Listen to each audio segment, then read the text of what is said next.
Hi, உங்கள் ride with மணி. இன்றைக்கி நம்ம வீடியோவில் சாஃப்டாக பருப்பு போலி எப்படி ப்ரிப்பேர் பண்ணுறதுன்னு தான் பார்க்க போகிறோம். ஸோ வாங்க வீடியோவை ஸ்கிப் பண்ணாமல் பாருங்கள். 100% சாஃப்டான போலி, அதே சமயம் வெரி வெரி டேஸ்டான போலி எப்படி பண்ணுறதுன்னு பார்க்கலாம்.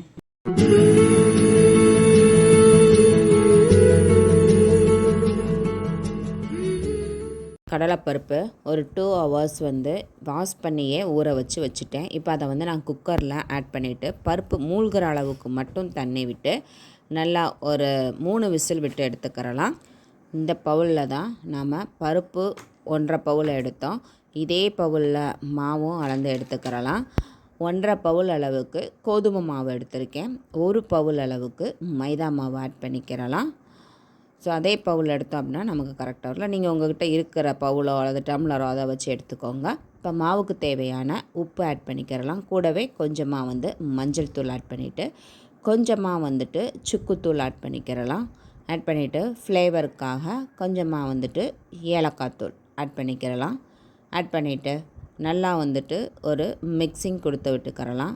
நல்லா அந்த மஞ்சள், ஏலக்காய் தூள், சுக்கு எல்லாமே எல்லா மாவுலையும் கோட்டாகிற மாதிரி நல்லா மிக்ஸ் பண்ணி விட்டுட்டு கொஞ்சமாக எண்ணெய் ஆட் பண்ணிக்கிறலாம். எண்ணெயும் சேர்த்துட்டு நல்லா மிக்ஸ் பண்ணி விட்டுக்கிட்டாச்சு. மிக்ஸ் பண்ணி விட்டுட்டு இப்போ தண்ணி ஆட் பண்ணிக்கலாம். தண்ணி ஆட் பண்ணிவிட்டு நல்லா மிக்ஸ் பண்ணிக்கிறலாம். ஒரே டயத்தில் தண்ணி ஆட் பண்ணிட வேணாம்.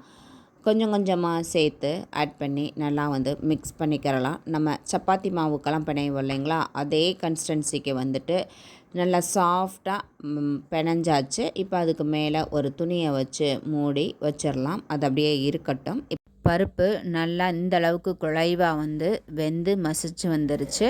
ஸோ நம்ம தண்ணி அளவாக வச்சதுனால இவ்வளவு தான் இருக்குது. அதை ஒரு கடாய்க்கு ட்ரான்ஸ்ஃபர் பண்ணிவிட்டு அதை நல்லா மீடியம் ஃப்ளேமில் வச்சு கிண்டி விட்டுக்கிட்டே இருக்கலாம். இப்போ ஃப்ளேவருக்காக கொஞ்சமாக ஏலக்காய் தூள் போட்டு நல்லா மிக்ஸ் பண்ணி விடலாம். அந்த தண்ணியெல்லாம் நல்லா ட்ரை ஆகி வரணும். அந்த அளவுக்கு வர்ற அளவுக்கு நல்லா நிதானமாக மீடியம் ஃப்ளேமில் வச்சு நல்லா அதை கிண்டி விட்டுக்கிறலாம். பாருங்கள், இந்த அளவுக்கு உங்களுக்கு பார்த்தாலே தெரியும். அந்த அளவுக்கு ட்ரை ஆகிற வரைக்கும் நல்லா அதை குக் பண்ணி விட்டுட்டு இப்போது அந்த பவுலில் ஒரு பவுல் அளவுக்கு வெல்லம் ஆட் பண்ணிக்கிறலாம். ஆட் பண்ணி நல்லா மிக்ஸ் பண்ணி விட்டுக்கிறலாம். அந்த வெல்லம் நல்லா மாவில் மிக்ஸ் ஆகி இந்த அளவுக்கு திரும்பவும் திக்காய் வர்ற அளவுக்கு நல்லா கிண்டி விட்டாச்சு. இப்போ மாவை பார்த்துக்கிறலாம். நமக்கு ஸ்டப்பிங் தயாராகிடுச்சு. ஸோ இப்போ இந்த மாவை எடுத்து ஒரு பிணைஞ்சு கொடுத்துட்டு அதை சின்ன சின்ன உருண்டைகளாக பிடிச்சி ரெடியாக வச்சுக்கிறலாம். ஏன்னா நமக்கு சின்ன சின்ன உருண்டைகளாக பிடிச்சிட்டோம் அப்படின்னா நமக்கு தேய்க்கிறதுக்கு நமக்கு ஈஸி ஆகிடும். இந்த மாவுக்குள்ளே வைக்கிற ஸ்டப்பிங்குமே பார்த்திங்க அப்படின்னா நல்லா சூடு ஆறிடுச்சு. சூடு ஆறினதுக்கப்புறம் இந்த மாதிரி கரண்டியை வச்சு நல்லா மசிச்சு மிக்ஸ் பண்ணி விட்டுக்கிறலாம். இப்போ ஒரு உருண்டையை எடுத்து அப்படியே ஒரு பவுலில் நான் எண்ணெய் வச்சுருக்கேன். அதில் டிக் பண்ணிவிட்டு சப்பாத்தி கட்டையில் வச்சு நல்லா இந்த மாதிரி ஃபஸ்ட்டு கையால் இந்த மாதிரி ஒரு அழுத்தம் கொடுத்து அதை கொஞ்சமாக தேய்ச்சி கொடுத்துக்கிறணும் கையாலேயே. இப்போ அதுக்கப்புறமா நம்ம ஸ்டப்பிங் வச்சுக்கிறணும். ஸ்டப்பிங் நம்ம எடுத்திருக்க அந்த மாவுக்கு தக்கனை வச்சுக்கிறணும். நான் 1 ஸ்பூன் வச்சுருக்கேன், அதுவே போதுமானதாக இருக்குது. இப்போது அந்த நம்ம கையாலேயே அழுத்தம் கொடுத்து வச்சோம் இல்லைங்களா, அந்த மாவை எடுத்து எல்லாத்தையுமே இந்த மாதிரி உள்ளே வச்ச ஸ்டப்பிங் தெரியாத அளவுக்கு இந்த மாதிரி ஃபோல்டு பண்ணிவிட்டு திருப்பி போட்டு திரும்பவும் கையால் லைட்டாக ப்ரெஷ் பண்ணிக்கிறணும். ப்ரெஷ் பண்ணியே இந்த அளவுக்கு பெருசு இந்த ரவுண்டுக்கு கொண்டு வந்துடணும். கொஞ்சம் கொஞ்சமாக கையாலேயே அழுத்தம் கொடுத்து பார்த்திங்களா, இந்த மாதிரி உள்ள ஸ்டப்பிங் வெளியில் வந்துடாத அளவுக்கு சாஃப்டாக, அதே சமயம் கேர்ஃபுல்லாக அதை இந்த மாதிரி அழுத்தம் கொடுத்தாச்சு. இப்போ பார்த்திங்களா, இந்த மாதிரி தான் நம்ம இந்த போலிக்கு ரெடி பண்ணிக்கிறணும். இப்போ அதை எடுத்து தனியாக வச்சுக்கிறலாம். இப்போ நாம் அடுத்த உருண்டையும் எடுத்துக்கிறலாம். உங்களுக்கு இந்த ஒன்றையுமே எப்படி ப்ரிப்பேர் பண்ணுறதுன்னு நான் காட்டுறேன். அதை எடுத்து ஃபஸ்ட்டு கையால் அப்படியே அழுத்தம் கொடுத்து, ரொம்ப அகலமாக அழுத்தம் கொடுத்துடக்கூடாது. உங்களுக்கு அப்பப்போ இந்த ஒரு மாதிரி ஒட்டுற மாதிரி தோணுச்சு, ஃபீலாக இருக்குது அப்படின்னா லைட்டாக எண்ணெய் அப்ளை பண்ணிக்கோங்க. இந்த மாதிரி கையால் ஒரு சின்ன சர்க்கிள் வர்ற அளவுக்கு இந்த மாதிரி அழுத்தம் கொடுத்து விட்டுட்டு அதுக்கு மேலே வந்து ஒரு ஸ்பூன் அளவுக்கு ஸ்டப்பிங் வச்சுக்கிறேன்.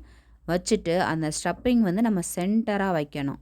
வச்சுட்டு அதுக்கப்புறமா அந்த மாவை எல்லா பக்கமுமா வந்துட்டு ஃபோல்டு பண்ணி வச்சிடணும். அந்த ஸ்டப்பிங்கை வந்து ஃபுல்லாக கவர் ஆகிற மாதிரி வச்சுட்டு அதை அப்படியே திருப்பி வச்சுட்டு அதை அப்படியே கையால் திரும்ப வந்து அழுத்தம் கொடுக்கணும். ஃபுல்லாக வந்து கையாலேயே வந்துட்டு அழுத்தம் கொடுத்து நல்லா ரவுண்டு ஷேஃபுக்கு வந்து கொண்டு வந்துடணும். அப்படி இந்த மாதிரி அழுத்தம் கொடுக்கும் பொழுது ஸ்டப்பிங் வந்து வெளியில் வந்துடக்கூடாது. அதுதான் வந்து இம்பார்ட்டன்ட். ஸோ சாஃப்டாக அழுத்தம் கொடுக்கணும். ரொம்ப ஃப்ரெஷ்ஷாக அழுத்தம் கொடுத்தோம் அழுத்தி அப்படின்னா உள்ள ஸ்டப்பிங் வந்துடும். ஸோ இந்த மாதிரி நல்லா அழுத்தம் கொடுத்தாச்சு. இப்போ இதே மாதிரி வந்து நம்ம எல்லா ஸ்டப்பிங்கையும் உருண்டைக்குள்ளே வச்சு இந்த மாதிரி ரெடி பண்ணி வச்சுக்கிறலாம். இப்போ இந்த மாதிரி நம்ம வச்சுட்டோம் அப்படின்னா அடுத்து வந்து போலி சுடுறதுக்கு நமக்கு ரொம்ப ஈஸியாக ஆகிடும். ஸோ இப்போ எல்லாத்தையுமே நான் வந்து இந்த மாதிரி ரெடி பண்ணி வச்சுக்கிட்டேன். தோசை தவா நல்லா ஹீட்டாக இருக்குது, ஆவி பறக்க மாறும்போம்ல அந்த மாதிரி வந்து நல்லா சூடாக இருக்குது. அதில் நம்ம ரெடியாக தேய்ச்சி வச்சுருக்கிறத அப்படியே போட்டு அப்படியே வந்து ஒன் சைடு வந்துட்டு குக் ஆனதும் அடுத்த பக்கம் திருப்பி போட்டு நல்லா இந்த மாதிரி கலர் சேஞ்ச் ஆகிற வரைக்கும் அருமையாக வந்துட்டு குக் பண்ணி எடுத்துக்கிறணும். இப்போ நம்ம வந்து அதை தேய்க்கும் பொழுதே வந்துட்டு நம்ம வந்துட்டு ஆயிலை விட்டு இது பண்ணதுனால நமக்கு வந்து ஆயில் தேவைப்படலை. ஸோ உங்களுக்கு தேவைப்பட்டால் மேலமாக கொஞ்சமாக வந்து ஆயில் விட்டுக்கோங்க. இந்த மாதிரி நல்லா 2 பக்கமும் திருப்பி போட்டு நல்லா வந்து குக் ஆகிற வரைக்கும் இந்த போலியை நல்லா குக் ஆகி எடுத்துக்கிறலாம். அதே மாதிரி அது ட்ரையாக இருக்க மாதிரி ஃபீலாக இருந்ததுன்னா அந்த போலி மேலே நம்ம அந்த தோசை கரண்டி இருக்குல்ல அதை லைட்டாக எண்ணெயை டிக் பண்ணிவிட்டு மேலே அப்ளை பண்ணி விட்டால் போதும். 2 பக்கமும் அருமையாக தயாராகிடும். இப்போ பாருங்கள், நம்ம இதே மாதிரி வந்துட்டு எல்லா பூரிகளையுமே வந்துட்டு சுட்டு எடுத்துக்கிறலாம். நல்லா அந்த மேலே திருப்பும் பொழுது வைக்கும் பொழுது வந்து ஆயில் அப்ளை அந்த தோசை கரண்டிலே லைட்டாக எண்ணெயை முக்கி அப்ளை பண்ணால் போதுமானது. இப்போது எல்லா போலியையுமே வந்து சுட்டு எடுத்துட்டோம். பாருங்கள், பார்க்கும்பொழுது எப்படி இருக்குது அப்படின்னு சொல்லிட்டு அருமையாக இருக்குது. உங்களுக்கு இப்போ பிச்சு காட்டுறேன் பாருங்கள், அது எப்படி உள்ள ஸ்டப்பிங் வந்து இருக்குது அப்படின்னு சொல்லிட்டு பாருங்கள். அப்படியே லேயராக இருக்குது உள்ள ஸ்டப்பிங் அங்கிட்ட அப்படின்னா அப்படி அருமையாக. ஏன்னா இந்த மாதிரி நம்ம வந்து பக்குவமாக வந்துட்டு மாவு ப்ரிப்பேர் பண்ணோம் அப்படின்னா நமக்கு கடைகளில் கிடைக்கிற மாதிரியான டேஸ்டியான போலி கிடைக்கும். ஸோ நீங்களும் இதே மாதிரி ட்ரை பண்ணி பாருங்கள். அது டேஸ்ட்டு அட்டகாசமாக இருக்குங்க. உண்மைக்குமே ட்ரை பண்ணி பார்த்துட்டு எப்படி இருந்துச்சுன்னு எனக்கு கமெண்ட் பண்ணுங்கள். வீடியோ பிடிச்சிருந்தால் லைக் பண்ணுங்கள். நம்ம சேனலை புதுசாக பார்த்தா மறக்காமல் சப்ஸ்கிரைப் பண்ணுங்கள். தேங்க்யூ.